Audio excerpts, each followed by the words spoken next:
begins to dissipate. Quick check of the tropics. 2 areas that are still being monitored and still only being given a 20% chance of development in the next 3 to 5 days. This one is still over Africa, so it can't do anything on land. Won't be until it moves into the main development region of the Atlantic. And the other one is the one we're watching maybe a little bit closer as it approaches the islands. A low end chance of development once in the Caribbean.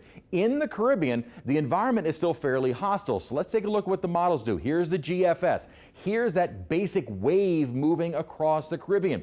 Now it is really decreased in terms of it exploding in strength. The GFS had been the far more aggressive of the models. Now, not really doing much of anything over the weekend, so it may not really be until early next week that we see something try and develop. And here's kind of this broad trough. Even the GFS has significantly backed off on something exploding in strength. And the Euro has been our more consistently weak system trying to eventually make its way across the Caribbean, where in the next several days the environment is going to be very hostile. And again, you don't really see much of anything as we head into the weekend and early next week. So that's why when those models and people start jumping onto one in particular run, you have to wait for some model consensus, which there still isn't anything, although I like the somewhat agreement that nothing is going to just explode in strength over the next 5 to 7 days. So that's a good trend. Hopefully that continues, but it's still very much in the early stages of this developing system, if it develops at all.